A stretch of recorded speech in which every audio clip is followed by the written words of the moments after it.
이어서 경당 역사문화 특강 시간입니다. 오늘 경당 역사문화 강좌의 주제는 한국사의 잃어버린 고리, 북부여라는 주제입니다.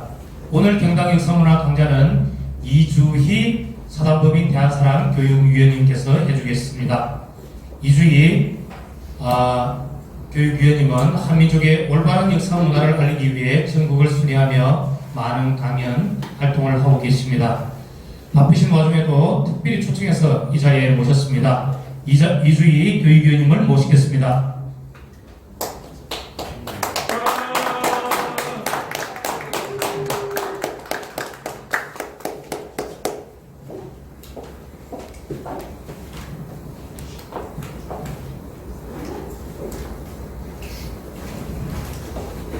네, 반갑습니다. 저는 대한사랑 교육위원 이주희라고 합니다. 반갑습니다. 네, 오늘 소중한 시간 내주셨는데요. 오늘의 주제는 한국사의 잃어버린 고리, 북부여라는 주제입니다. 아무래도 북부여라는 주제는 좀 생소하실 거라고 생각을 합니다. 주로 이제 부여라고 하면은 부여에 관한 역사만 들어오셨을 텐데 북부여라니 조금 생소하실 텐데요. 그래서 고구려부터 이제 조금 말씀을 드리려고 합니다. 왜냐하면은 고구려와 북부여는 상당히 이제 연관성이 깊고요. 그래서 이제 고구려에 대한 이야기부터 말씀을 드리려고 하는데 좀 안 좋은 소식부터 말씀을 드리려고 합니다. 몇 달 전에 저희 한중 수교 30주년을 기념을 해서 베이징에서 어떤 전시회를 열었냐면은 청동기 시대 때 한중일 유물 전시회를 열었던 적이 있습니다. 그런데 뉴스로도 한번 접해 보셨을 텐데요. 뭐냐면은 중국에서 우리나라 한국사 연표에서 고구려 발해를 누락을 시켰습니다. 그래서 이것이 어떻게 된 일이냐라고 해가지고 그 전말을 이제 파악을 했고, 그래서 뉴스에도 보도된 바가 있는데요. 그것을 한번 보도록 하시겠습니다. 지난달 중국에서 열린 유물 전시회에서 중국 측이 고구려와 발해를 뺀 우리 역사 연표를 제시해 논란이 있었는데요. KBS가 협약서를 살펴보니 우리 측이 중국에 자유의 편집과 번역 권한을 넘긴 것으로 확인되었습니다. 역사 왜곡 논란의 빌미를 준 게 아니냐는 지적이 나옵니다. 이호준 기자의 단독 보도입니다. 한중수교 30주년, 중일 국교 정상화 50주년을 맞아 중국 국가박물관에서 열린 한중일 청동기전. 함께 전시된 연표에서 고구려와 발해가 빠져 역사 왜곡 논란이 불거졌습니다. 전시 50여일 만에 뒤늦게 이런 사실을 알게 된 우리 측의 항의로 해당 연표는 결국 철거됐습니다. 해당 전시회를 앞두고 국립중앙박물관장과 중국 국가박물관장이 서명한 협약서입니다. 한국 측이 전시 자료를 제공하고 중국 측은 이에 대한 편집과 번역 권한을 가진다고 나와 있습니다. 실제로 국립중앙박물관은 중국 측에 한국사 연표를 제공했는데 중국 국가박물관 측이 이를 편집하는 과정에서 누락됐다고 밝혔습니다. 협약서에는 중국 측이 전시를 위해 제작한 자료에 대해 우리 측의 사전 동의를 얻어야 한다는 조항도 포함되어 있었는데 중국 측은 중앙박물관이 연표 수정을 요구하자 아예 연표를 철거해버렸습니다. 너무 쉽게 중국 측에 자료 편집과 번역 권한을 넘기고 협약 준수 여부를 제대로 확인하지 않았다는 지적이 나옵니다. 중국 측에게 번역하고 편집권을 전체 다 이용한 것은 문제가 되고요. 양자가 협의한 문구를 사용한다. 이런 표현을 든다면 좀 더 명확해질 수 있다고 생각합니다. 이에 대해 국립중앙박물관은 중국 측에 편집과 번역 권한을 주었다고 해서 내용을 수정, 변경, 왜곡해도 된다는 뜻은 아니었다고 해명했습니다. 또 해당 전시회는 한중일 3국에서 정례적으로 열리며 매번 동일한 협약서를 바탕으로 운영해왔다고 밝혔습니다. KBS 뉴스 이호준입니다. 네, 보시다시피 이제 국립중앙박물관이 우리나라를 대표해서 협약을 맺었던 것이고요. 그런데 이제 중국 측에서는 우리가 한국사 연표의 수정을 권고를 하니까 아예 빼버렸습니다. 철거를 한 거죠. 그렇게 해서 이제 중국의 오래전부터 해왔던 역사 왜곡 작업, 그러니까 역사 왜곡 공정이라고 하는데요. 우리나라를 대상으로 이제 주로 행했던 것이 동국 공정입니다. 이 동국 공정을 이제는 노골적으로 아예 이제 세계를 상대로 노골적으로 그들의 의도를 드러내고 있다라고 볼 수 있고요. 보시다시피 국립중앙박물관, 저는 이제 반복된 실수는 실수가 아니다 이렇게 생각을 하는데요. 이전에도 중국 동북공정에 충실한 지도를 이제 전시를 했던 적이 있어서 논란이 있었습니다. 실제 국립중앙박물관은 국민혈세로 운영이 되고 있는데요. 거기서 중국관에서 어떤 지도를 전시를 했냐면은 위나라가 충남까지 다스렸다, 이런 이제 지도를 영상 속에 포함을 했고요. 그렇다면은 위나라를 세운 조조가 한반도까지 들어왔었다, 이런 얘기입니다. 그리고 한강 이북 지역까지 한나라였다라는 것과요. 그리고 명나라 때도 이제 이 만주 지역까지 모두 다스렸다라고 해서 중국의 동북공정이 아주 철저한 그 논리에 입각한 동북공정 지도를 우리나라 국립중앙박물관에서 수십만 명이 전시를 하는 동안에 게시를 했었습니다. 그래서 어떻게 이럴 수가 있냐라고 이제 뉴스에서 이제 취재를 했더니 외부 감수가 없었다. 그 뭐 이 지도만 만드는데도 수억 원이 들어갔거든요. 그런데도 이제 이런 이제 행보를 보이고 있다. 그래서 사실상 우리나라의 어떤 역사 관련한 단체들도 이제 자정 능력이 떨어졌다, 이런 이제 말씀을 드리는 거고요. 동북공정이라는 것은 지금의 중국의 동북 지역이죠. 흑룡강성, 길림성, 윤영성, 이것을 이제 동북 지역, 이제 동북의 삼성이라고 하는데요. 동북공정은 이 동북의 삼성이 있었던 그 고대 역사들이 모두 중국사로 편입시키려는 그런 이제 역사 왜곡 프로젝트입니다. 그래서 이제 이 만주 지역에 해당되는 고대의 역사라고 한다면은 우리의 고구려, 발해 같은 역사인데요. 그렇기 때문에 이 동북공정을 보면은 고구려, 발해 등을 중국사로 편입을 시키는 것이죠. 그런데 놀랍게도 지금은 뭐 한국사연표에서 고구려, 발해를 뺐었지만 사실 그들의 동북공정을 완료한 그런 이제 문서들을 보시면은 고조선도 그리고 백제도 모두 이제 중국의 역사로 편입한 것을 확인할 수 있습니다. 그래서 이제 이러한 역사 왜곡 프로젝트들이 사실 동북공정뿐만이 아니라 하상주 단대공정이라든지 탐험공정이라든지 그런 다양한 역사 왜곡 프로젝트를 했었고요. 이미 완료를 했습니다. 그리고 지금은 뭘 하고 있냐면은 중화문명 선전공정이라고 해서 완료된 그런 이제 역사 그 왜곡 프로젝트들을 세계를 상대로 홍보를 하고 있죠. 이것은 모두 중국의 역사다, 그리고 중국의 문화다라는 것을 홍보를 하고 있습니다. 그리고 트럼프 정부 때 실제로 어떤 일이 있었냐면은 트럼프 대통령과 시진핑 국가주석이 만남을 가졌습니다. 그런데 이제 트럼프가 그 이후에 후일담을 뭐라고 했냐면은 내가 시진핑에게 역사 수업을 몇 시간 동안 들었다.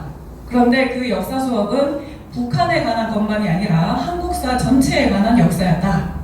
그리고는 이어서 한 말이 뭐냐면은 한국은 사실 중국의 일부였다. 이런 발언을 했습니다. 그래서 이제 미국 언론도 난리가 났죠. 트럼프가 너무 아시아 역사에 대한 식견이 부족하다. 그래서 우리의 동맹국인 한국이 분노할까 우려스럽다, 이런 이제 우려를 표명하기도 했는데요.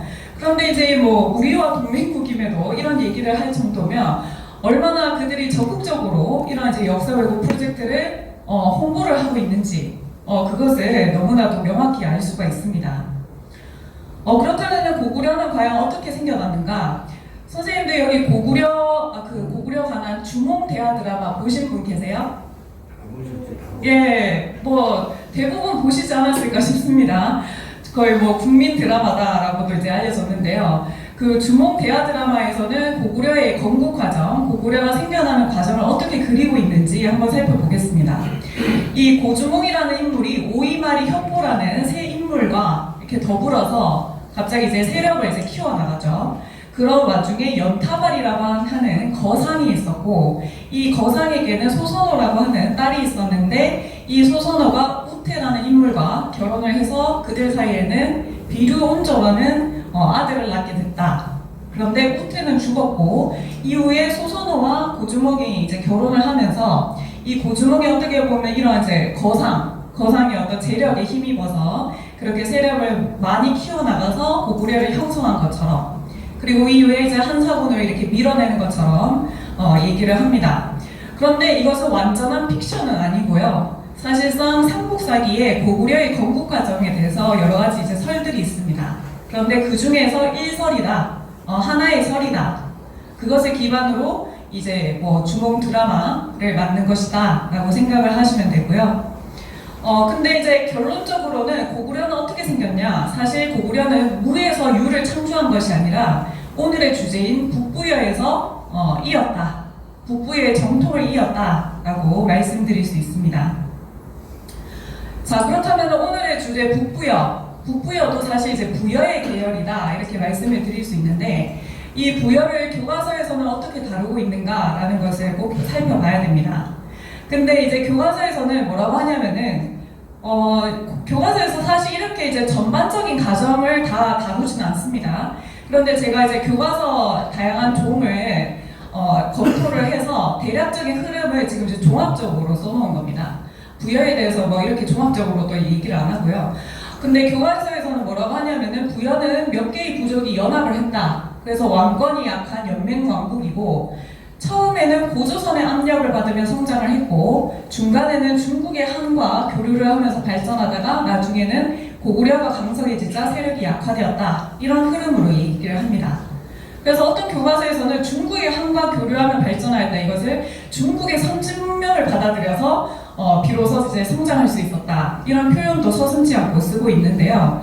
그런데 과연 부여라는 나라의 진실이 이건가? 라는 것을 오늘 말씀을 드리도록 하겠습니다. 먼저 이제 북부여라는 것은 부여에 관한 이야기인데 사실 부여는 없었습니다. 그게 무슨 말이냐? 부여라는 나라가 이제 교과서에서도 나오고 이제 배우셨을 텐데요. 사실 우리나라 전통 사서인 삼국사기라든지 삼국유사를 보시면은 이 부여라는 나라를 다루기보다는 북부여, 동부여, 졸봉부여 등과 같은 다양한 부여들을 기록하고 있습니다. 그런데 현행 교과서에서는 이러한 다양한 부여들을 제대로 언급조차 하지 않고 다만 부여라는 나라만이 존재한 것처럼 다루고 있다는 거죠. 그것이 이제 가상의 역사고요. 그런데 이제 선생님들 실제 역사를 연구를 해보시면은 단군 조선 때 부여라는 나라가 있었습니다. 그러니까 우리가 일반적으로 부여라는 나라는 언제 때 배웁니까? 단군 조선이 무너지고 나서 여러 나라가 등장하는 열국시대 때 부여라는 나라를 다루는데요. 그때는 부여가 없었다는 얘기입니다. 그래서 이런 이제 부여의 근원이라는 것은 사실 초대 단군왕건까지 거슬러 올라가게 되고 그렇기 때문에 이 단군 조선의 전 과정이 놀랍게도 이 부여가 드러나는 역사 흐름이다. 이렇게 말씀드릴 수 있습니다. 그렇기 때문에 이 부여라는 것은 매우 다양하고요. 복잡하고 또 비밀을 많이 간직하고 있는 역사이기 때문에 오늘은 기존의 부여를 한번 재검토를 해보고 그리고 새롭게 드러나는 부여의 역사의 진실 또한 살펴보도록 하겠습니다. 먼저 이 국통맥에서 북부의 중요성을 살펴봐야 되는데요. 나라에는 나라가 흘러온 역사의 맥이 있습니다. 그것을 이제 국통맥이라고 하고요. 대한민국 국민이라면 한국사가 흘러온 맥, 한국사의 국통맥을 알아야 된다. 이런 말씀을 드리고 싶고, 그러니까 한 집안에도 이 혈통이 이어진 족보가 있죠. 족보가 있듯이 그 나라에도 나라가 발전해온 맥이 있다는 겁니다.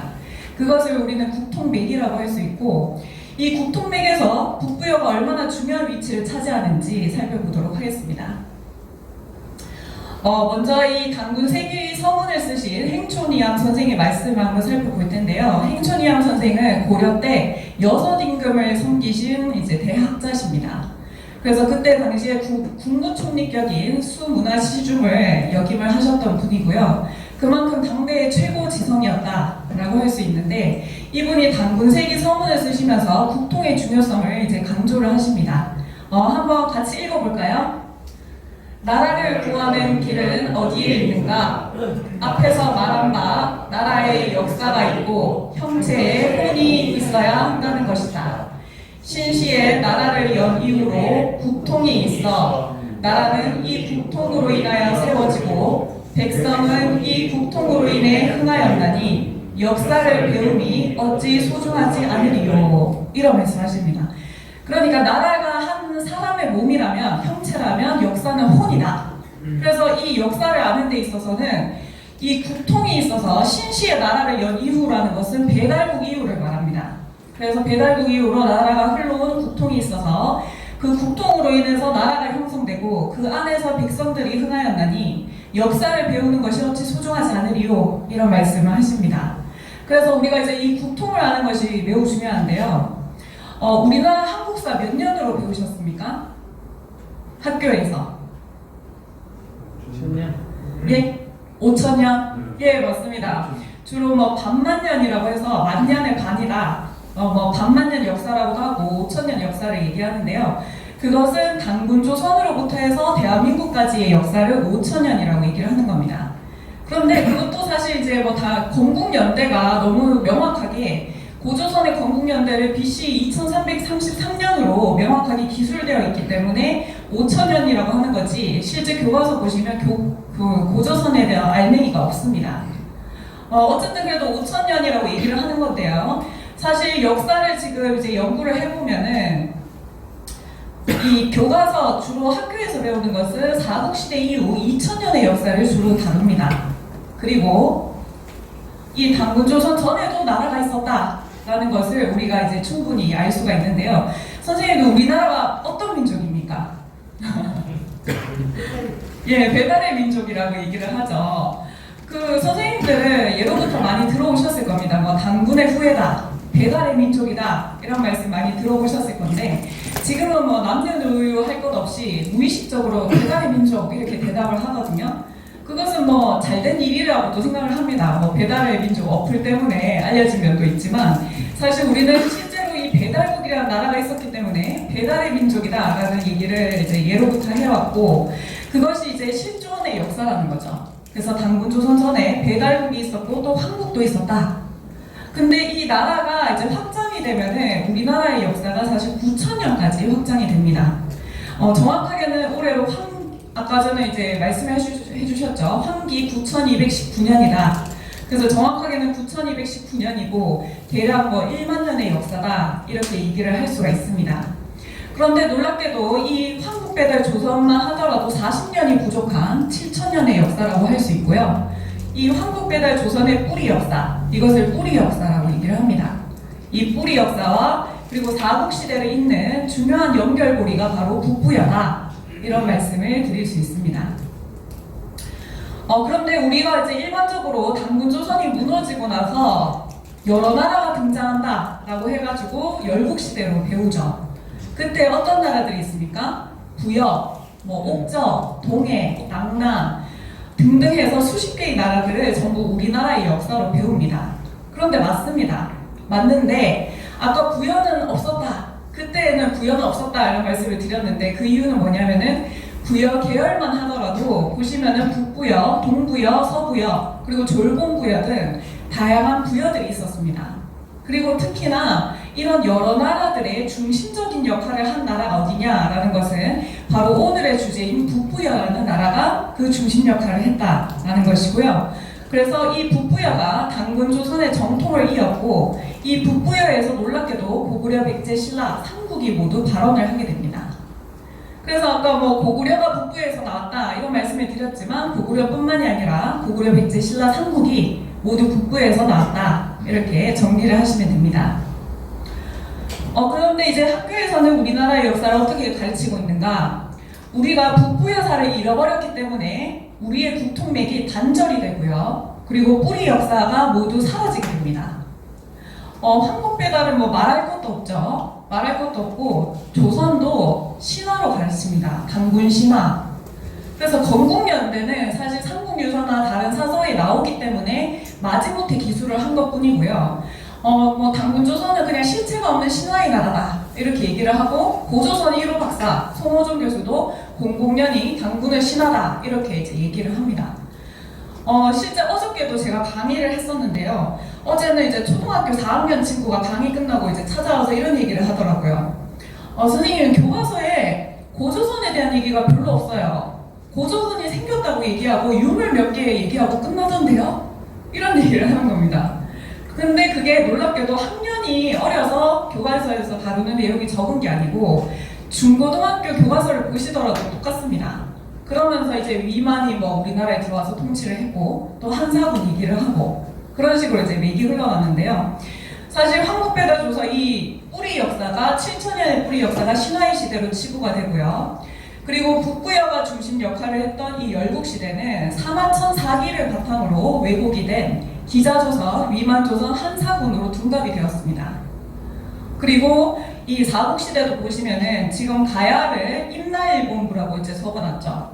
임나일본부는 뭐냐면은 일본이 강력한 야마토해가 한반도 남부를 200년간 식민 통치를 했다라고 주장을 하는 건데요. 이것은 우리나라 사학계에서도 인정하지 않는다. 그래서 임나일본부서는 없어졌다라고 얘기를 하면서 지금 문재인 정부 때 이제 가야사 복원사업 그것을 이제 등에 업고 이 한반도 남부에 일본의 지명을 다 배치를 하고 있습니다. 그래서 일본 서기에 나오는 임나일본부서를 다시 이제 부활시키는 그런 작업을 하고 있는 건데요. 그러다 보니까 중국과 일본은 아주 땡큐죠. 아 너희도 그렇게 역사를 가르치지 않냐. 기자소서, 위마조사, 한사국 뭐 중국인들이 너희를 통치를 했고 또 임나일본부 일본이 너희를 이제 식민 통치를 했고 그러니까 사실 너희는 자립할 수 없는 나라다. 본래부터 누군가의 식민 통치를 받아야 하기 때문에 그러면서 이제 일제가 침략해 들어왔던 것도 사실은 고대사의 복원이다 이런 이제 망발을 하고 있는 겁니다. 그런데 이것은 뭐냐면은 사실상 이 북부여사를 잃어버림으로써 이제 생겨난 그런 이제 현상이라고 할 수 있고요. 우리가 이 중국과 일본의 역사 왜곡 이것을 이제 우리가 청산을 하지 못했기 때문에 우리의 국통맥이 단절이 되고 그리고 뿌리 역사가 송두리째 뽑혔다라고 말씀을 드릴 수 있습니다.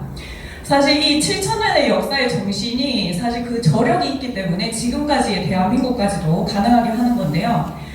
그래서 이것이 이제 북부여사를 잃어버림으로 인해서 모두 일어난 현상이기 때문에 이 북부여사를 회복을 하는 것은 단절된 것을 연결을 시키고요. 그리고 우리의 뿌리 역사를 회복하는 길이다 이런 말씀을 드리면서 오늘 북부여를 다루는 이 시간이 너무 이제 중요한 시간이다 이런 말씀을 드립니다. 그렇다면 이 북부여사를 제대로 이해하기 위해서는 무엇이 이제 가장 먼저 선행이 돼야 되냐면 부여라는 국호를 왜 썼는가라는 것을 생각해 볼 필요가 있습니다. 이 부여라는 국호는 사실 백제가 망할 때도요. 잠시 물 한 잔 주시겠어요? 그 백제라는 나라가 망할 때도 백제가 이 남부여라고 국호를 바꿉니다. 들어보셨죠? 남부여. 그러니까 거기서도 이제 부여라는 국호가 나오는데요. 그렇다면 왜 부여라는 국호를 썼는가 이것을 살펴봐야 합니다.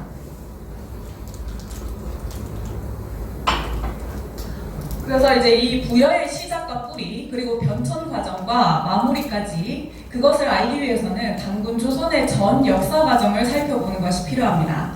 그런데 이 단군 조선이라는 것은 삼왕조 시대를 거치게 되는데요. 이 단군 조선의 삼왕조 변천사를 보시면 부여의 정신이 드러나서 강조되고 확대되는 모습을 보입니다. 그러니까 이 단군 조선의 전 역사 과정이 놀랍게도 부여가 생겨서 부여가 확장되고 또 확대되는 그런 이제 역사 흐름이다라고 이제 말씀을 드리는 건데요. 그래서 이 단군 조선의 삼왕조 변천사와 더불어서 부여가 처음에 어떻게 생겨나고 그리고 단군 조선과 어떤 영향력을 주고받으면서 나중에는 부여가 어떻게 역사의 주 세력으로 자리를 잡는지 말씀을 드리도록 하겠습니다. 먼저 단군 조선의 삼왕조 시대를 이해하기 위해서는 핵심이 뭐냐면은 삼왕광경제라고 하는 국가 통치 제도를 이해하는 것이 핵심입니다. 이 삼왕광경제는 뭐냐면은 나라를 이 단군 조선의 전 영역을 삼왕으로 나눠서 다스리는 이제 국가 경영 제도입니다. 그래서 삼왕광경제라고 하는데요. 여기에 대해서는 신지발리가 쓴 서유사를 보시면은 이 삼왕광경제가 얼마나 중요한 것인지 그것을 이제 확인을 할 수가 있습니다. 그래서 보시면은 삼안형세, 저울대, 저울주, 저울판 같으니 저울판은 백아강, 저울대는 소밀랑, 저울주는 안덕향이라. 그런데 이 백아강, 소밀랑, 안덕향이 뭐냐면은 각각 이 삼안의 수도입니다. 근데 이 삼안의 수도 세 군데가 서로 이제 균형을 이루니 그 덕에 힘입어 삼신정기를 보호하옵니다 라고 되어 있는데요. 이 삼왕광경제라는 것의 사상적 기반 그 토대가 뭐냐라고 했을 때는 삼신사상이 있었다고 합니다. 우리의 고대 사상에 이 삼신사상은 그 환단고기 같은 경우에는 삼신을 이 최고의 신, 삼신상제라고도 표현을 하는데요. 어쨌든 그 최고의 신을 인식하는 그런 이제 삼신사상을 기반으로 삼왕광경제가 나왔다고 얘기를 하고요. 뭐라고 하냐면은 길이 삼왕광경제를 보존해야 왕업이 흥하고 번성할 것이옵니다. 이렇게 얘기를 합니다. 그러니까 사망관경제가 국가의 흥망성쇠를 좌우하는 굉장히 중요한 요인이다 이렇게 얘기를 하고 있는데요. 그렇다면 그 사망은 뭐냐? 바로 지난 마한 번안의 새 왕조를 뜻합니다. 그래서 이 단군조선의 전 영역을 볼 때 진안 쪽은 만주 쪽이고요. 그리고 마한은 한반도 쪽, 그리고 번안은 지금의 중국의 동부 지역을 이제 통치를 했다. 이렇게 영역을 볼 수가 있고, 그런데 새 왕조라고 해서 이 새 왕조가 완전히 분리 독립된 각각의 왕조냐라고 한다면 그것은 아닙니다. 그게 뭐냐면은 셋이면서 하나고 또 하나면서 셋인 그런 구조라고 생각을 하시면 되는데요. 이 셋으로 나눈다 하더라도 전체를 총괄하는 대당군이 진안에 계셨어요. 그래서 전체를 총괄하는 대당군이 진안에 계셨고, 그리고 번안과 마한에는 부당군을 두는 그러한 형태였습니다. 이것은 또한 우리 고대 사상인 삼일 철학이 반영된 것이다 이렇게 이제 파악을 하고 있는데요. 삼일 철학은 셋이 하나로 돌아가고 또 하나를 보면 셋을 포함하고 있다라는 것입니다. 그래서 진안에는 대당군이 계셨는데 자그마치 47분이 계셨습니다. 그런데 교과서에서는 우리 고조선을 통치한 통치자 누구 얘기하나요? 단군왕검, 그리고 이제 위만이 올 때 쫓아냈다고 하는 준왕, 그리고 위만, 그리고 뭐 우거 정도 얘기를 하죠. 사실 우리의 단군조선의 역사에서 그렇게 이제 통치자가 적었을 리는 만무하고 이 대당군 47분이 통치를 실제 하셨다는 겁니다. 그리고 번안과 마한에도 놀랍게도 부당군이 있었는데 번안에는 75분이나 계셨고요. 이 중원과 국경을 맞대고 있었기 때문에 통치자가 더 빨리 바뀐 거 아니냐 이렇게 이제 추측을 할 수가 있고, 아무래도 마한은 진안도 막아주고 뭐 번안도 막아주니까 상대적으로 이렇게 변화가 더뎠다고 볼 수 있습니다. 그래서 부당군은 36분이 계셨다라고 할 수 있고요. 그렇다면 단군조선을 통치하신 분은 총 몇 명인가 라고 할 때는 47분의 대당군을 이제 얘기를 할 수가 있습니다. 이렇게 해서 이제 단군조선이라는 것은 47분이 단군이 통치하셨고 총 2096년 동안 지속이 된 역사다라고 할 수 있고요. 그런데 사왕조 시대를 거친다고 이제 말씀을 드렸죠. 그것은 뭐냐면은 진안에서 수도를 옮기게 됩니다. 수도를 옮기면서 송화강 아사달, 백악산 아사달, 그리고 장단경 아사달로 수도를 옮기면서 삼왕조 시대로 이제 전개가 되는데요. 보시면은 1왕조 때는 1세 단군왕검 때부터 21세 소태당군까지, 이고 2왕조 때는 22세 색불로에서 43세 물리당군까지, 그리고 3왕조 때는 44세 구물에서 47세 고열가까지 이렇게 해서 총 3왕조 시대로 전개가 됩니다. 그런데 오늘은 이제 47분의 당군의 지적을 일일이 다 말씀을 드릴 수는 없고, 오늘은 이 3왕조 변천사와 더불어서 부여가 어떻게 드러나서 강조되고 확대가 되는지 그것을 말씀드리도록 하겠습니다. 먼저 이제 1왕조가 열릴 때입니다. 1왕조 부여의 기원이라는 것은 초대 단군왕검까지 소급해서 올라가게 되는데요. 이 초대 단군왕검에게는 4분의 아드님이 계셨습니다. 그게 누구냐면은 부루, 부, 부소, 부여입니다. 그러니까 여기서 이제 부여라는 인물이 역사에서 등장을 하죠. 이 단군왕검의 막내 아들이신 부여라는 분이 계셨습니다. 그런데 이 4분의 아드님에 대해서는 규원사화가 잘 전하고 있는데요. 부루 같은 경우에는 물과 땅을 잘 다스렸다 라고 하는데, 그때 왜 서양에서는 노아의 방주 얘기가 있을 시절에 중국에서는 군현홍수가 터지게 됩니다. 그래서 이 군현홍수를 어떻게 다스리냐라고 할 때 사공우가 이 부부 태자에게 물을 다스리는 법인 오행치수지법을 이제 전수를 받게 됩니다. 그래서 그 공덕으로 이 물을 다스렸고요. 그 공덕으로 나중에 이제 하나라의 나라를 여는 임금이 되죠. 우임금이 되죠. 그렇게 되고, 또 부 같은 경우에는 의술에 뛰어났다라고 전하고 있고, 부소는 이 불을 만들었다. 그래서 불을 잘 다스렸다라고 전하고 있는데요. 선생님들 이렇게 부딪혀서 불 내는 돌이 뭡니까? 네, 부싯돌이죠. 보시면은 부소철, 부시세, 부소석, 부싯돌, 부소, 부식기 등을 모두 부소씨의 공을 기리는 데서 비롯되었다라고 전하고 있습니다. 그런데 오늘의 주인공이죠. 바로 이 부여라는 인물은 어떤 인물인가 라는 것을 봤을 때는 부여는 주로 난을 평정하고 계승하고 진압하는 데 쓰임을 받게 됩니다. 그래서 보시면은 이 부여라는 인물은 이제 군권을 가지고 무인의 기질을 가진 뭔가 군사적인 힘을 썼던 그런 인물이다라는 것을 알 수가 있죠. 그래서 이제 뭐 보시면은 부여가 난을 진압하고 나면은 다른 형제들이 또 이제 내정을 다스리는 이러한 모습을 그리고 있습니다. 그리고 이제 첫 번째 아들인 부루태자 같은 경우에는 이 첫 번째 그 초대 당군왕검의 뒤를 이어서 당군의 자리에 오르게 되고요.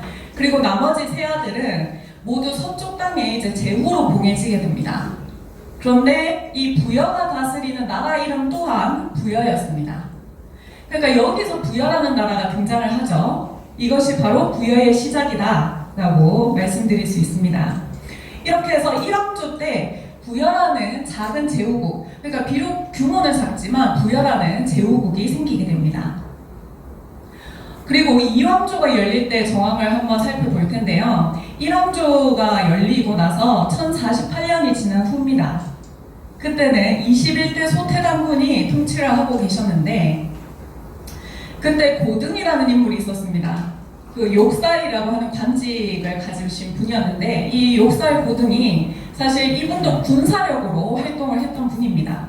그래서 대군을 장악을 하고는 서북 지역을 경략했다라고 나오는데요. 그렇게 하면서 점점 이제 세력을 불려나갔죠. 그런데 세력이 강성해지자 이 고등이 소태당군에게 어떤 청을 올리냐면은 저를 우연왕으로 삼아 주십시오. 이런 이제 청을 올리게 됩니다. 그 우연왕이 뭐냐면은 단군이 계시면은 좌우로 좌연한 우연왕을 또 두었다고 합니다. 그래서 그 중에서 우연왕을 삼아 주십시오. 이런 이제 청을 올렸는데 소태당군께서는 거듭 이렇게 거절을 하시다가 윤허를 하지 않으시다가 거듭 청함으로 어쩔 수 없이 이제 윤허를 하셨다라고 전해지고요. 그래서 이제 고등이 우연왕이 되고 이후에는 고등은 자신의 손자인 색불루에게 우연왕의 자리를 계승을 하게 됩니다. 그래서 색불루가 우연왕일 때 소태당군께서는 또 어떤 일이 있었냐면은 그러니까 왕자를 양위할 계획을 이제 밝히십니다. 그래서 오가를 불러 모아놓고는 내가 이제 나이가 들어서 일하기가 고달프니 서우여라는 인물에게 정사를 맡기겠다 이런 뜻을 밝히세요. 그랬더니 이제 그것을 듣고 색불루께서는 그 청을 이제 그 말씀을 거두어 주십시오 이렇게 말씀을 올리는데 임금께서는 끝내 이제 듣지 않으시죠. 그래서 이 색불루 우연왕 색불루가 어떤 결단을 내리게 되냐면 고등도 군사력으로 활동했던 인물인데 색불루 또한 마찬가지였습니다. 그래서 병권을 장악을 하고요. 그리고는 무리 수천 명을 모아서 자신의 세력 근거지였던 부여 신궁을 이제 중심으로 해서 자신이 당군으로 오르게 됩니다. 그러니까 이 소태당군이 계신데 당군으로 즉위를 한 거죠. 그러다 보니까 마한 왕이 어떻게 그럴 수가 있냐라고 하면서 이제 색불루를 공격을 하는데 성공을 하지 못하고요. 그래서 결국에는 이제 이 대세를 보시고는 소태당군께서는 옥책과 국보를 색불루에게 전하셨다라고 기록이 전하고 있습니다. 그러다 보니까 이 당군의 자리가 이제 선양이 안 된 거죠. 그래서 이제 선생님들 예로부터 굉장히 괴로운 일을 뭐라고 하는지 들어보셨나요? 뭐같이 쓰다고 하죠? 예. 소태같이 쓰다는 말을 쓰잖아요. 그게 이제 소태당군의 일이다 이런 얘기가 있습니다. 그래서 이제 그렇게 하고 색불루가 이제 22대 당군으로 즉위를 하고요. 그리고 자신의 세력 근거지였던 부여 신궁이 있는 백악산 아사달로 천도를 하게 됩니다. 그렇게 하면서 이제 이왕조 시대가 열리게 되는 거죠. 그런데 아무래도 그전에는 당군의 자리를 계승을 할 때 혈통 중심으로 계승을 하거나 아니면 오가가 뛰어난 인물들을 추대를 해서 당군으로 즉위를 하는 그런 이제 양상이었는데 아무래도 색불루 당군은 군사적인 힘으로 무력으로 이렇게 어떻게 보면 당군의 자리를 이제 장악을 했기 때문에 이 번안과 마한에서는 불만이 있었죠. 그러다 보니까 색불루 당군은 번안과 마한에 권력을 나눠주게 됩니다. 그런데 아까 보셨죠? 사만 광경제를 잘 유지하는 것이 나라의 흥망, 나라의 그 왕업이 흥하는데 굉장히 중요한 요인이다 이런 말씀을 드렸는데 이 이왕조 때부터 사만 광경제에 균열이 생기기 시작합니다. 그래서 이때부터 금이 생기기 시작했다라고 생각을 하시면 되고요. 완전히 안착한 상조선 삼조선 체제는 아니지만 어쨌든 사망 관경제에 변화가 생기기 시작했다라고 생각을 하시면 됩니다. 그래서 이제 좀 정리를 해보면 이 고등이나 색볼루 같은 인물은 사실상 부여 신궁을 세력 근거지로 해서 단군으로 즉위를 했기 때문에 사실상 부여의 직접적인 후손이거나 아니면 부여와 관련된 인물이다라는 것을 추측을 할 수가 있습니다. 그래서 1왕조 때는 비록 작은 제후국이었지만 2왕조 때는 그 세력이 커져서 이제는 부여와 관련된 인물이 단군의 자리까지 올랐다라고 볼 수 있겠죠. 그리고 3왕조가 열릴 때 정황을 살펴보시면 2왕조가 열리고 860년이 지난 후입니다. 그때는 43대 물리당군께서 통치를 하고 계셨는데요. 그때는 이제 이미 2왕조 때부터 사망 관경제에 금이 생기기 시작했고 국군이 계속해서 쇠해지던 그러한 때였습니다. 그러다 보니까 사냥꾼이 이제는 당군의 자리를 위협하는 그러한 지경에까지 오르게 되는데요. 이 사냥꾼 우화충이라는 인물이 사실 이 무리 수만 스스로 이제 장군이라고 칭합니다. 그렇게 하면서 이제 무리 수만 명을 모아서 이 당군을 공격을 하는데 당군께서는 병사를 보내서 막으려고 했지만 성공하지 못했고요. 그래서 결국 물리당군께서는 피난의 길에 오르시게 되는데 안타깝게도 피난을 가셨을 때 돌아가시게 돼요. 그때 붕어를 하시고 하지만 이 천명을 받은 구물장군이라는 분이 이제 역적을 토벌을 하고 사냥꾼 우화충을 창출을 하게 되면서 난을 진압을 하게 됩니다. 그렇지만 그렇게 해서 이제 많은 장수들의 추대를 받아서 이 구물장군께서 44대의 당군으로 즉위를 하십니다.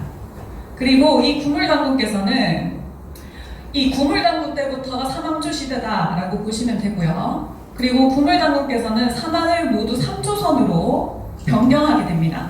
3조선으로 다 바꾸시는데요. 그래서 진안이 진조선이 되고 번안이 번조선 그리고 마한이 막조선으로 변하게 됩니다. 그런데 단순히 명칭만 바뀐 거냐? 그것은 아니고요. 원래 이 대당군을 중심으로 전체를 총괄하는 우리가 셋이면서 하나고 하나면서 셋이다 이런 말씀을 드렸잖아요. 그런 하나의 통일성은 그대로 유지가 됩니다. 그런데 차이점이 뭐냐면은 바로 병권입니다. 병권은 원래 대당군만 가지고 있었는데 이 3조선 때부터 병권을 번조선과 막조선에 나눠주게 됩니다. 이것은 뭘 뜻하냐면은 번조선과 막조선이 전쟁을 수행할 수 있는 권한을 가지게 되었다라는 것을 의미를 하고요. 그만큼 진안에 대당군의 통제력이 약화되었다라는 것을 의미합니다. 그래서 이런 이제 병권 분립이 사실상 사망 관경제의 그 균형을 무너뜨리는 결정적인 계기가 되었다라고 보시면 되고요. 그래서 이제 이 삼왕조 때부터 완전히 이제 붕괴가 되기 시작하는 거죠. 이왕조 때는 금이 가기 시작한 거고 이때부터 이제 완전히 붕괴가 되기 시작합니다. 하지만 구물당국께서는 그렇게 이제 계속해서 쇠퇴해가는 그런 국군을 다시금 또 일으켜보고자 어떤 또 결단을 내리시는데요. 그것은 뭐냐면은 국호를 대부여로 바꾸게 됩니다. 그러니까 이 대부여로 부여로 또 국호를 바꾸게 되죠. 이제 국호로서 부여가 등장을 하게 되는 건데요. 그러니까 이전에 있었던 초대 당군왕건 때 강력한 군사력으로 활동을 했던 그 부여를 국호를 이제 씀으로써 이 나라의 국군을 다시금 일으켜보겠다, 회복해보겠다라고 하는 구물당군의 그런 어떤 의지가 아닌가라고 생각을 할 수 있습니다. 그리고 이제 자신이 그 사냥꾼 우화충을 이제 진압을 했던 장단경 아사달로 또 이제 천도를 하게 되고요. 그렇게 해서 이제 사망왕조 시대가 되는 건데, 이제 한번 정리를 해보겠습니다. 그러니까 이제 당군 조선의 사망조 변천사를 보시면은 아까 말씀드린 대로 이 사망 관경제가 약화되면서 당군 조선은 쇠락의 길로 들어서게 됩니다. 그래서 이 놀랍게도 이 당군 조선이 약화되는 과정이 오히려 부여가 강조되는 과정이다라고 말씀을 드릴 수 있죠. 결국에는 조선이 약화되는 과정이 부여가 강조되는 과정이었다라고 이제 정리를 할 수 있고요. 그래서 이제 1왕조 때 부여라는 작은 제후국이 생기고, 그리고 2왕조 때는 이 부여라는 세력이 커져서 이 부여에 어떤 관련된 사람이 당군의 자리까지 이제 장악하는 데 이르게 됩니다. 그리고 이제 3왕조에 이르러서는 나라 국호 자체를 조선에서 부여로 바꾸게 되죠. 대부여로 바꾸게 되는 건데요. 이 대부여라는 국호를 쓴 것 자체가 이 당군조선 역사 과정 속에서 부여 발전의 극치가 아닌가 이런 생각을 해봅니다. 그래서 이제 이 부여의 기원이라는 것 결국에는 이 부여의 세력이 커져서 조선 전체가 부여가 됩니다. 그러니까 이제 조선을 부여라고 부르는 시대가 된 것이죠. 그래서 당군조선 전 영역을 이제 지금 대부여라고 부르는 시대가 된 거고요. 그 이후에 등장하는 북부여, 동부여, 남부여, 졸본부여 등은 그 앞에 국호 앞에 부여라는 국호 앞에 방위를 붙이거나 지명을 붙이게 됩니다. 만약에 처음 생겼던 국호라면은 굳이 그런 방위를 붙일 필요가 없겠죠. 그것은 뭐냐면은 대부여라는 그런 전제가 있었다는 겁니다. 대부여라고 하는 더 큰 부여의 형태가 있었기 때문에 오늘의 주제인 북부여 같은 경우에는 이 대부여에서도 주로 북쪽 지역을 통치했다라고 해서 북부여라고 얘기를 하는 겁니다. 그렇다면은 이제 북부여가 이제 등장을 할 차례인데요. 북부의 역사는 대부여의 끝자락이죠. 삼왕조 말기 시대를 한번 살펴봐야 됩니다. 이때는 46대 보울당군께서 통치를 하고 계셨는데 한계라는 인물이 병사를 일으켜서 궁궐을 침범하게 됩니다. 근데 이제 그때 보울당군이 이제 밀어내죠. 그런데 이제 상장 고열가 장군이 이 한계를 격파를 하게 되고요. 그렇게 하면서 자신이 당군의 자리에 오르는 것이 아니라 보울당군을 다시 이제 모셔오게 됩니다. 그래서 이제 보울당군이 나라 살림을 계속 이어가시는데 그때 기록을 보면은 나라 살림이 난을 진압한 이후에도 더 나아지지 않았고 계속해서 이제 쇠약해졌다라고 이제 나라 살림이 좋지 않았다라고 이렇게 기록이 전하고 있고요. 그리고 보울당군께서는 후사가 없는 채로 붕어를 하시게 됩니다. 그래서 그 이후에 이 많은 장수들 그리고 이제 백성들의 사랑과 공경을 받았던 그리고 공덕도 많으셨던 이 고열가께서 당군조선의 마지막 통치자인 47대 당군으로 즉위를 하시는데요. 이 고열가 당군은 실제 그 물리당군의 현손이다. 아까 43대 물리당군의 현손이다라고 얘기를 하고 있기 때문에 황족이셨죠. 그래서 정통성에도 전혀 문제가 없던 분이라고 할 수 있습니다. 그래서 이제 고열가 당군께서 통치를 하시는데 고열가 제위 58년에 딱 보시니까 고열가 당군께서 보시니까 이 당군 조선의 부군이 다 했다. 이것을 이제 내다보셨던 것 같아요. 더 이상 이제 손쓸 방도가 없다 이런 생각을 하셨는지 제위 58년에 오가를 불러놓고 이렇게 말씀을 하십니다. 내가 덕이 부족해서 신을 택하여 당군으로 청구하라 이런 말씀을 남기시면서 스스로 제위에서 물러나세요. 그리고는 이제 산으로 들어가서 수도하여 신선이 되었다라는 기록을 남기고 있는데요. 그런데 이것은 이제 흥미롭게도 우리나라 불교 사찰의 특징인데요. 불교 사찰 가보시면은 석가모니 부처님을 대웅전이라고 하는 중요 정각에 이제 모십니다. 그런데 그 사찰 외에도 우리나라에는 뭐가 더 있냐면은 산신각이라든지 삼성각, 칠성각 이런 것들이 있습니다. 이것이 원래 우리 문화가 습합이 된 건데요. 그런데 산신각에 보시면은 그 산신령이라고 해서 호랑이를 대동한 이런 신선의 모습을 주로 그리고는 하는데 그분이 바로 고열가다 이런 얘기가 전해지고 있습니다. 어찌됐건 이렇게 이제 퇴위를 하시게 되고 오가는 국사를 공동으로 집행하는 공화정 시대를 열게 됩니다. 이 공화정 시대는 한 6년 동안 지속이 되고요. 이제는 북부여를 세우신 불세출의 영웅 누구시죠? 네. 북부여를 세우신 건 몰라도 그래도 해모수는 많이 들어보셨죠? 이 해모수가 역사 속에서 등장을 하게 됩니다. 그런데 이제 해모수께서는 사실 고열가 당군께서 퇴위하시기 1년 전에 웅심산에서 기도를 했었고요. 그때 북부여를 세웠었고, 그리고 이제 오가를 이후에 이제 찾아가서 설득을 하시죠. 내가 당군 조선에 이어서 통치를 하겠으니 이제 공화정을 철폐하라 이런 말씀을 하시고는 결국 이제 공화정이 막을 내리고 당군 조선의 정통을 이어서 북부여가 열국시대의 중심으로 자리를 잡게 됩니다. 그래서 이제 해모수 당군께서 북부여를 건국하셨기 때문에 북부여의 일대 시조다라고 할 수 있고 또 역시나 그 관직명을 당군이라고 불렀습니다. 그래서 북부여의 일대 당군이다라고 할 수 있죠. 그런데 선생님들 4월 초파일 무슨 날로 알고 계신가요? 예, 석가탄신일. 뭐 행사로 익숙하실 텐데요. 사실은 그 4월 초파일이 해무수가 북부여를 건국하신 날입니다. 그러니까 이제 뭐 그런 이제 외래 사상이 들어올 때는 사실 그 민족이 가장 익숙한 그런 어떤 뭐 날로 둔갑이 되는 경우도 있는데요. 어찌됐건 이 4월 초파일이 원래는 해무수께서 북부여를 건국하신 날이고 지금은 뭐 민간 신앙 수준에서 이것을 좀 기리고 있는 이런 모습으로 나타나고 있습니다. 그래서 이제 오늘의 주제죠. 한국사의 잃어버린 북부여. 도대체 어떤 나라고 어떤 역사가 펼쳐졌는가라는 것을 한번 다뤄보도록 하겠습니다. 한국사의 잃어버린 고리죠. 미싱 링크인데요. 이 북부여에 대한 역사는 환단고기에서 아주 소상히 전하고 있습니다. 이 환단고기는 사실 한 사람이 쓴 책이 아닙니다. 이것은 5권의 사설을 한 권으로 묶어서 환단고기라고 이름을 붙인 건데요. 이 5권의 그 사서는 전부 그 저술한 저자가 다 다릅니다. 신라 시대 때부터 조선까지 1000년의 세월에 걸쳐서 다른 저자에 의해서 쓰여졌고요. 그게 1911년에 개연수라는 분에 의해서 환단고기다, 우리의 옛 역사다, 빛나는 광명의 역사다, 이런 뜻에서 환단고기라고 이름 붙이고 한 권으로 묶인 것입니다. 그런데 북부의 역사는 그 중에서도 북부역이라는 그 책에서 굉장히 소상히 전하고 있습니다. 근데 이 북부역기는 누가 저술을 하셨냐면은 고려 말에 범장이라는 분이 이제 저술을 하셨고요. 이분은 두문동 72인 중에 한 분입니다. 신하라면 두 임금을 섬길 수 없다. 어떤 이제 충신의 사표죠. 그런 이제 역사적인 인물 중에 한 분이셨는데요.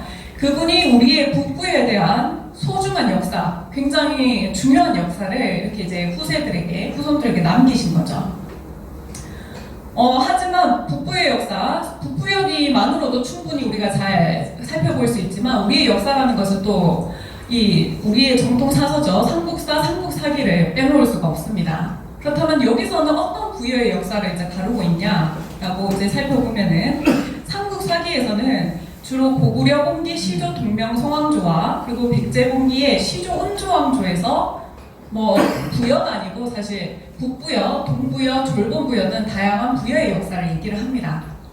그것은 뭘 뜻하냐면은 바로 고구려가 건국될 때 그리고 백제가 건국될 때 다 부여 계열과 아주 밀접한 관련이 있다라는 것을 이제 얘기를 하고 있는 것이고요. 그 중에서도 사실 이제 북부여가 가장 이제 깊은 연관이 있다 이런 말씀을 드리는 거고, 그리고 삼국유사도 보시면은 부여조가 아니라 북부여조, 동부여조, 고구려조, 남부여, 전백제, 북부여조가 있습니다. 다양한 부여를 다루고 있죠.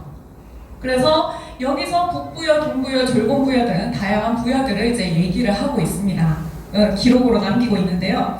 그렇다면 오늘의 주제, 그 북부여를 제대로 알 수 있는 그런 이제 기록은 뭐냐라고 할 때는 여기 이제 바로 보이시죠? 삼국유사의 북부여조입니다. 그러니까 아까 말씀드린 대로 환단고기의 북부여기가 북부의 역사의 어떤 전모를 소상히 밝히고 있다면 또 다른 근간이 되는 기록이 바로 삼국유사 북부여조입니다. 그런데 이 삼국유사 북부여조는 지금 보여드리는 내용이 전부입니다. 굉장히 짧죠? 그런데 이 짧은 글 안에 이 북부여 한 180년 정도 되는 그 역사의 맥이 다 잡혀 있습니다. 그러니까 북부여사의 기본적인 골격이 다 들어있는데 지금까지 해석을 잘 못했을 뿐이라는 거죠. 왜 해석을 못했냐? 그것은 180년 정도에 되는 그 북부의 역사를 이 짧은 글 안에 압축적으로 서술하고 있기 때문에 그 압축하는 과정에서 인간관계가 인물관계가 틀어지기도 하고 잘 해석이 어려운 부분이 생겨나는 것입니다. 그런데 그것은 뭐냐면은 이 고기를 인용하고 있죠. 그런 압축적인 서술 방식은 이 고기라는 기록의 서술 방식의 특징입니다. 대표적으로는 삼국유사 고조선조에서도 이 고기를 인용을 하면서 한국배달 조선으로 이어지는 큰 역사의 줄거리를 한 7,000년 역사의 줄거리를 한꺼번에 얘기를 하거든요. 그러다 보니까 조금 어려운 면이 생기는데요. 그런데 어쨌든 이 삼국유사 북부여조를 보면은 우리가 북부여사의 전체적인 골격, 큰 줄거리를 복원을 할 수가 있고 오늘 한번 선생님들과 같이 복원을 해보도록 하겠습니다. 그러면은 일단은 이것을 한번 여기 국호를 북부여라 하고 여기서부터 한번 읽어주시겠어요? 국호를 아들만 이름을 부르라고 수고를 참았다. 왕은 뒤에 상계의 명령으로 독을 동묘로 옮겼다. 동맹제는 북부여를 계속하여 일어나서 젊은 주의 독을 전하고 졸로 부여가 되었으니 이것이 곧 고구려의 시작이다. 네, 보시면은 삼국유사 북부여조를 보시면은 네 나라와 네 인물이 등장을 합니다. 뭐냐면은 북부여, 동부여, 졸본부여, 고구려 이 네 나라가 등장을 하는데요. 오늘 주제인 북부여 말하기도 뭐 시간이 없는데 다른 나라도 얘기를 하는 겁니까? 이렇게 이제 생각을 하실 수가 있는데 이 동부여, 졸본부여, 고구려가 모두 북부의 역사 안에서 태동하는 역사입니다. 그러니까 북부의 전체 줄거리 안에 있는 나라들이라고 생각을 하시면 되고요. 그리고 네 인물은 해무수, 해부루, 동명제, 고주몽이 등장을 합니다. 그래서 이 해무수는 북부여를 세웠고 동부여를 세운 인물이 해부루, 그리고 졸본부여를 세운 인물이 동명제고 고구려를 세운 인물이 이제 고주몽인데요. 방금 보셨던 이제 삼국유사 북부여조에는 고주몽은 기록이 안 되어 있으나 고구려를 뭐 고주몽이 세웠다 누구나 다 아는 거기 때문에 제가 추가를 했습니다. 그러면 한번 보실게요. 북호를 북부여 이 부분부터 먼저 이제 살펴보겠습니다. 북호를 북부여라 하고 스스로 이름을 해무수라고 했다. 그러니까 해무수가 북부여를 세웠다라고 얘기를 하고요. 그리고 해무수의 아들로서 해부루를 얘기를 합니다. 그렇다면 해무수의 아들 해부루 이런 얘기를 하는 건데 과연 그 둘은 부자지간이 맞냐라고 하는 것을 이제 살펴봐야 하는데요. 재미있게도 삼국유사에서는 북부여조뿐만이 아니라 뭐 동부여조 이런 이제 다른 곳에서도 인물 관계들을 얘기를 하는데 삼국유사 내에서도 퍼즐이 안 맞습니다. 그러니까 그것만 보더라도 이란 선사께서 뭐 자기적으로 왜곡을 시켰다든지 조작을 했다는 건 아니죠. 이란 선사도 그냥 취할 수 있는 최대한의 기록들을 이제 실으신 겁니다. 근데 보면은 삼국유사에서도 북부여조에서는 방금 보셨듯이 해무수의 아들 해부루를 얘기를 하고요. 그리고 동부여조에서는 해부루의 아들 금화와 대소를 얘기합니다. 그래서 해부루에게서는 원래 아들이 없었는데 기가다가 금빛 모양의 금빛 개구리 모양의 아들을 주어서 기르고 이름을 금화라고 지었다고 하죠.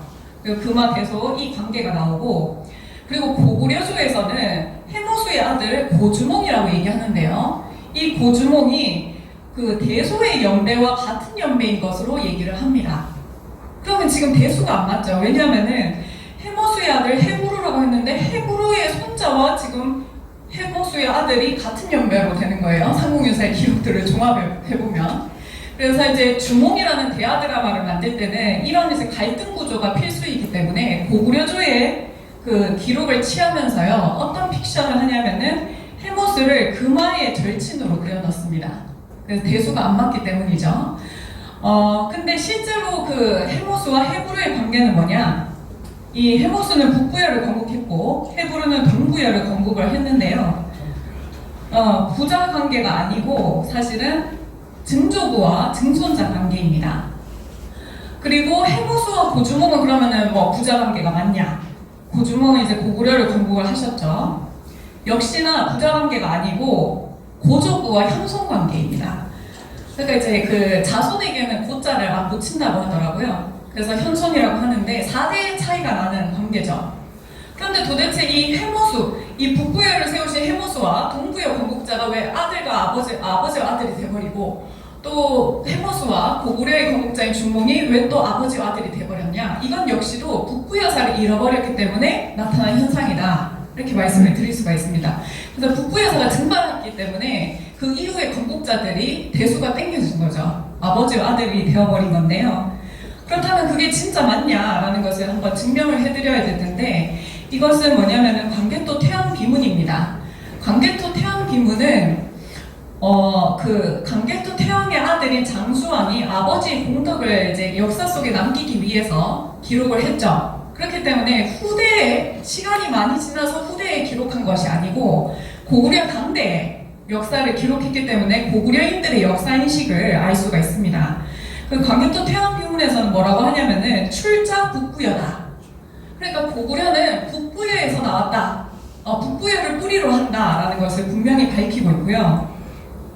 그리고 삼국사기나 신당서를 보시면은 이 당나라 고종에게 신하 가언충이라는 인물이 이런 얘기를 하는 게 나옵니다.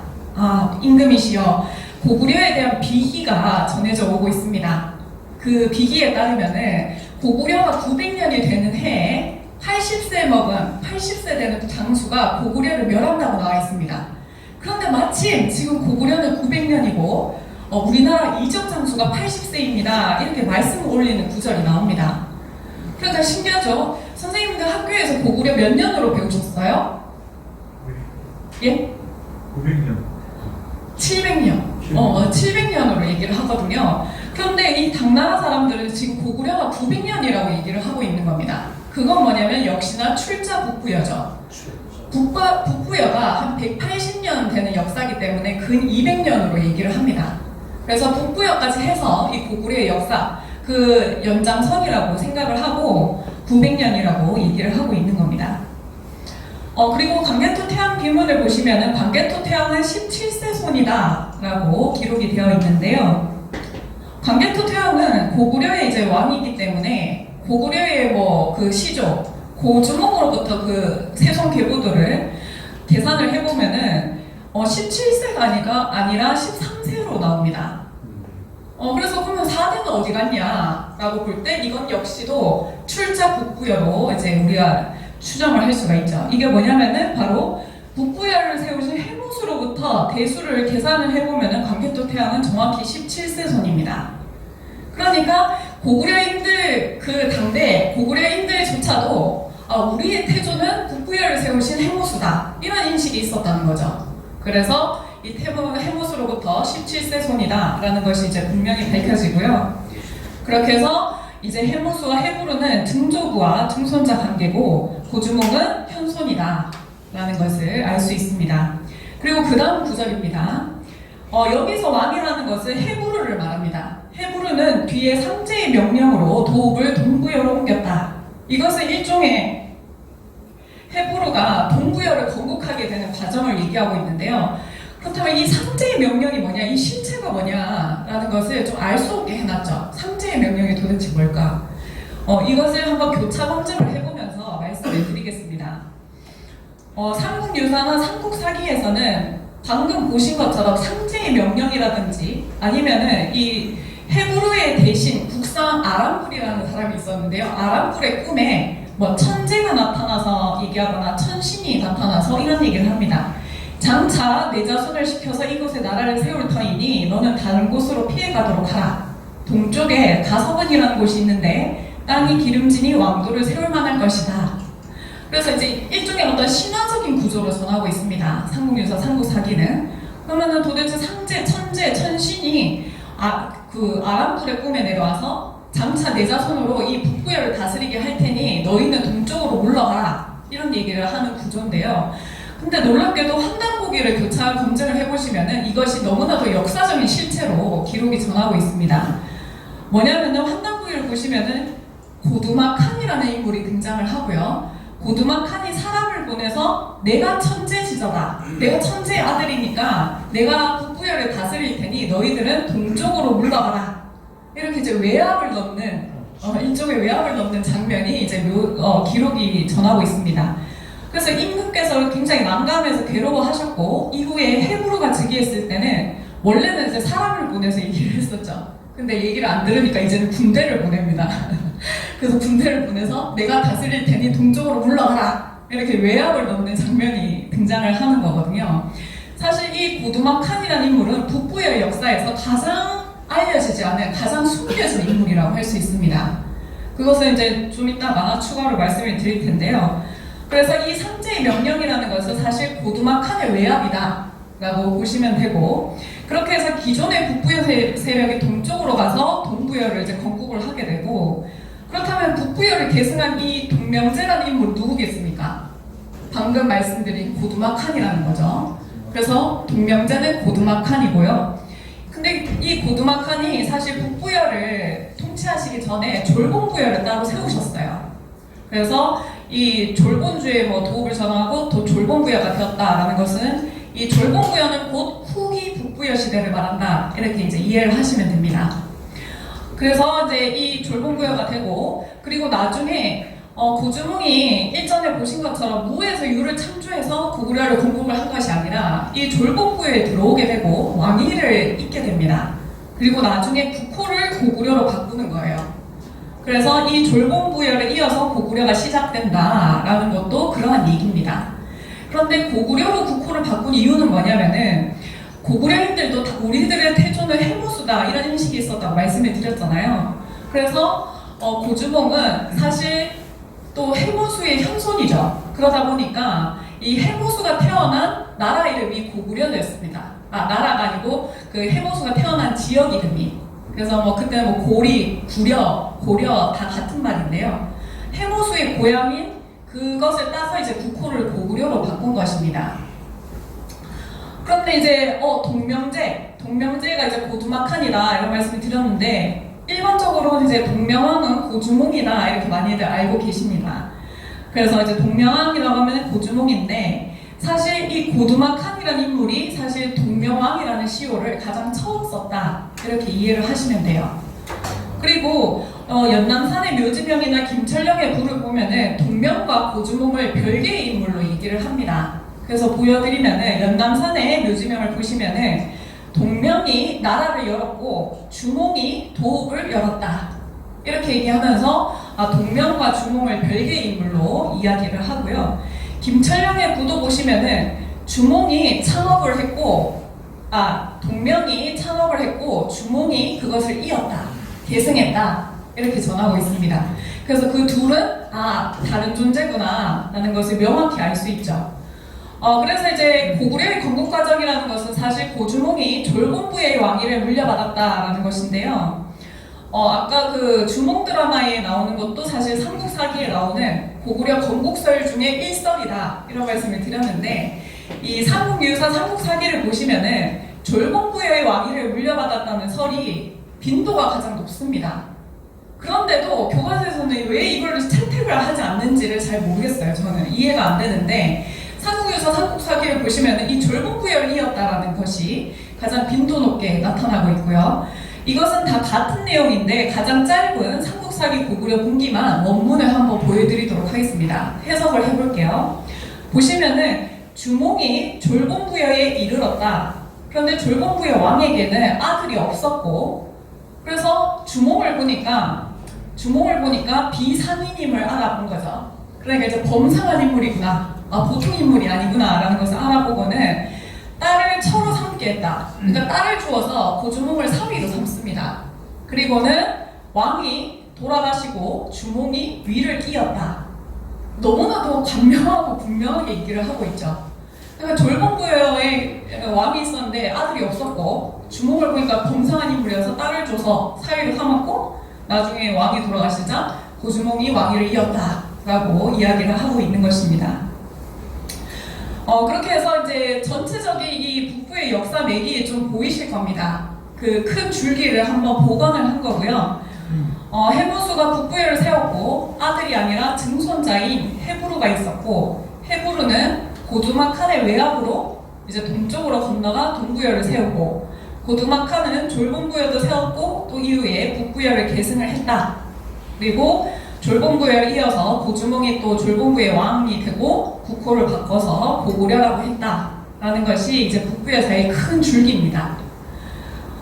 그런데 아까 말씀드렸다시피 환단고기에 그런 그 북부여기라는 기록이 북부여사의 전모를 아주 소상히 전하고 있고요. 그리고 이 북부여뿐만이 아니고 단군조선에 있었던 그 상한 체제였죠. 전조선과 막조선이 또 막을 내리는 시기가 각기 다릅니다. 그래서 단군조선의 전 영역에 있었던 그런 역사의 변화 과정 그것을 한번 이제 영화를 감상한다고 생각하시고 보시면 되겠습니다. 고조선 말기죠. 47대 고열가 단군이 이제 퇴위를 하시고 이제 뭐 해모수께서 북부여 시대를 열어 가시는 거고요. 그래서 사만 중에서 이 삼조선에서 진조선을 막을 내린 겁니다. 근데 북부여가 들어섰을 때도 사실상 그 사만, 이 북부여 땅을 중심으로 해서 이 진안을 중심으로 나라를 전체 이제 경영하던 그 체제는 당분간은 계속 이어지게 돼요. 건조선과 막조선이 있을 때도. 그리고 이제 전기 북부여, 북부여는 전기 북부여와 후기 북부여 시대로 나눌 수가 있습니다. 그런데 전기 북부여 시대 때 건조선의 기준이 왕을 하고 있었는데요. 선생님들 잘 아시다시피 연나라 사람 위만이 이제 망명을 옵니다. 망명을 오는데 주로 이제 위만 조선 어디를 얘기합니까? 대동강 평양 유역을 얘기를 하죠. 근데 그것은 잘못된 역사입니다. 이 당군 조선이 대륙 조선이었다. 대륙을 호령하던 사망 체제를 가지고 있다. 그런 나라였다라는 것을 모르기 때문에 그렇게 가르치는 건데요. 위만은 이 당군 조선의 중심부에 들어온 것이 아니라 이 중국과 국경을 맞대고 있던 번조선으로 들어왔습니다. 그리고 이후에 이 번조선의 유민인 최숭이라는 사람이 대동강 평양 유역으로 와서 낙남국을 세워요. 근데 이제 교과서에서 뭐라고 합니까? 한사군의 그 한나라 식민통치기구인 낙남군이 여기 있었다고 얘기하죠.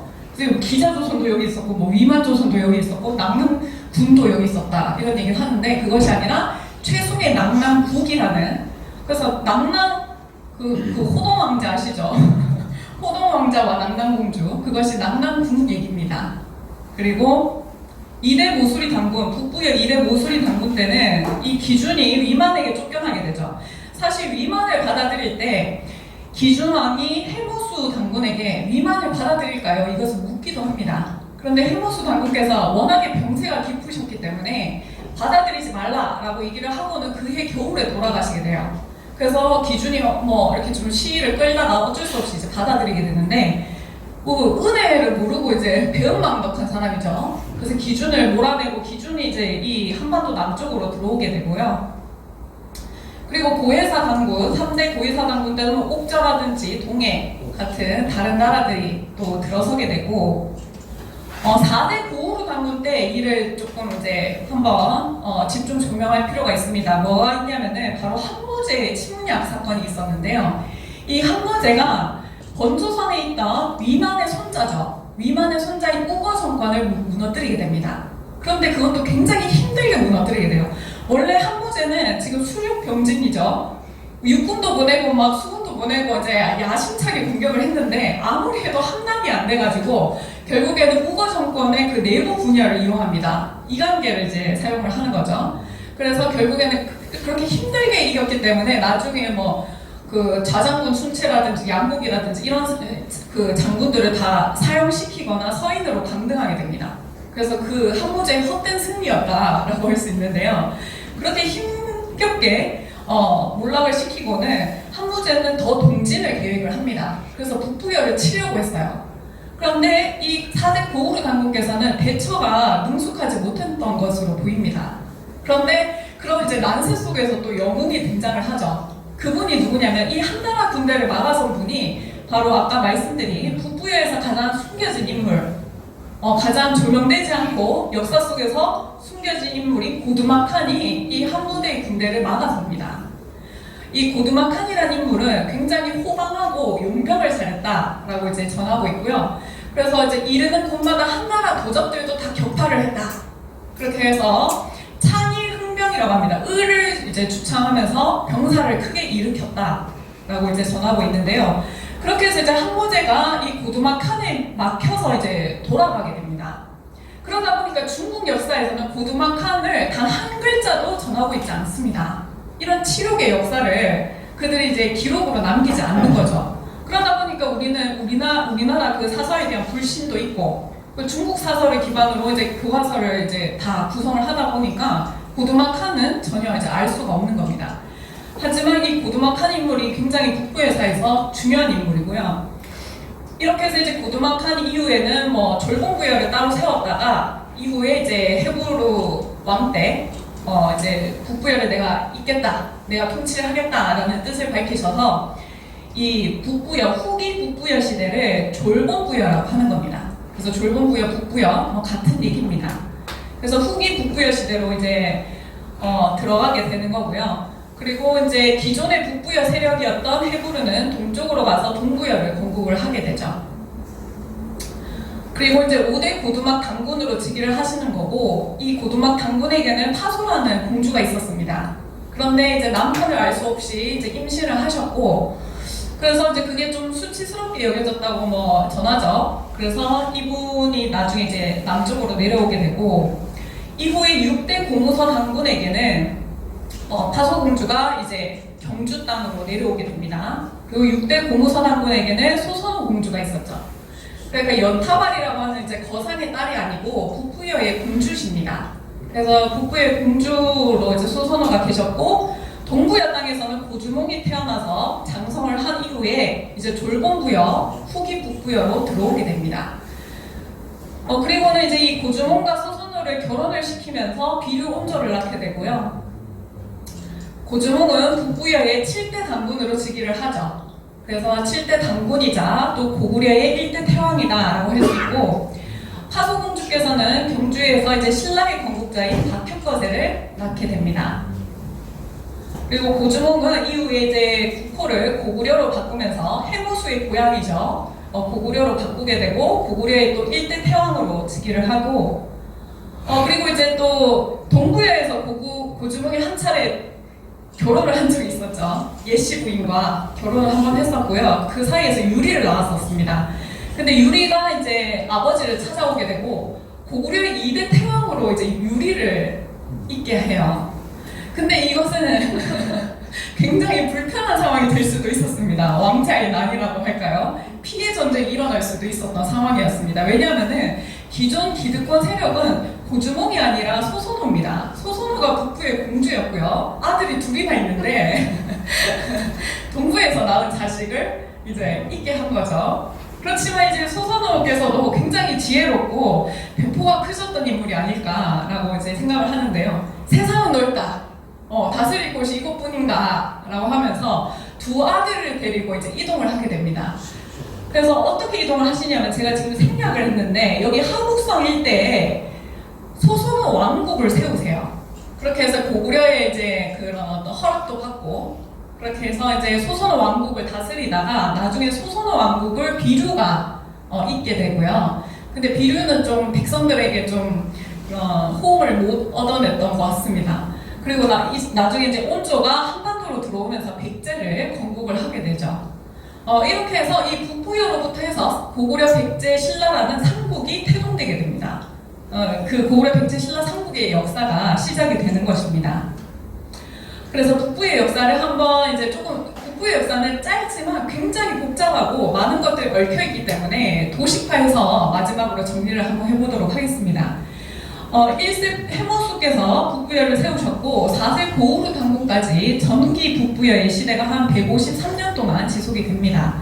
그런 와중에 이제 고두막 칸이라는 인물이 또 한무제도 막아내고, 그렇게 하면서 이제 졸공부여도 건국하고 그랬었는데, 이제 고우르의 아우인 해부르가 이제 이 북부여 왕이 됐을 때 고두막 칸의 외압으로 동쪽으로 건너가서 동부여를 세우게 되고요. 동부여의 역사는 이렇게 대소까지 이어지게 됩니다. 그리고 고두막 칸이 후기 북부여 시대를 열고 6세 고무선 항구까지 28년 동안 후기 북부여 역사가 지속이 되고, 그리고 이제 해모수의 형손인 고주몽이 태어나게 되죠. 재미있는 것은 이 고두막 칸은 사실 해모수의 혈통은 아닙니다. 근데 고두막 칸이 누구의 혈통이냐면 당군조선의 마지막 당군이신 고열가 당군의 후손이다라고 기록이 전해요. 그래서 이제 내가 천재다, 내가 이제 하늘의 아들이다, 뭐 천자라 이걸 주장을 했던 건데, 해모수의 혈통으로 이어지다가 이제 또 다시 고두막의 혈통으로 이어지다가 다시 해모수의 혈통이 또 북부여를 잇게 되는 그런 이제 과정을 보여줍니다. 그래서 고주몽이 이제 7세 북부여의 당군으로 즉위를 하고, 고두막의 딸인 파소께서 신라의 건국자인 박혁거제를 낳고요. 그리고 고주몽과 예씨 부인과 사이에서는 유리가 고구려 2대 태왕으로 즉위를 하고, 그리고 고주몽과 소선호 사이에서는 비류온조가 낳게 되고, 비류온조가 바로 백제의 시조로 되게 됩니다. 그래서 이 180년 정도의 짧은 북부의 역사는 많은 나라들과 인물들이 관계가 굉장히 복잡하지만 우리에게 있어서는, 한국사에 있어서는 굉장히 중요한 고리다라는 것을 말씀을 드리는 거죠. 그래서 당군조선의 정통을 이어서 뿌리 역사를 잇고, 또 고구려 백제 신라 그 삼국의 기원도 되는, 그래서 이제 그 교과서를 보시면은 당군조선도 내용이 없습니다. 아까 말씀드렸죠. 초등학교 4학년 친구가 별 내용이 없던데요. 그냥 세워지고 유물 몇 개 얘기하던데요. 그리고는 위만조선 한자군이라고 하는 중국인이 와서 우리나라를 통치한 것처럼, 그리고 식민 통치를 당한 것처럼 얘기하다가 갑자기 연결 맥도 없이 그냥 고구려 백제 신라 얘기를 하는 겁니다. 그렇지만 이 잃어버린 고리 북부여를 이제 복원하는 것이 매우 중요한 작업이고요. 그래서 이제는 이런 이제 병든 이런 소환사관의 병폐를 이제 다 걷어내야 됩니다. 우리 의식 속에서 걷어내야 되는 것이고요.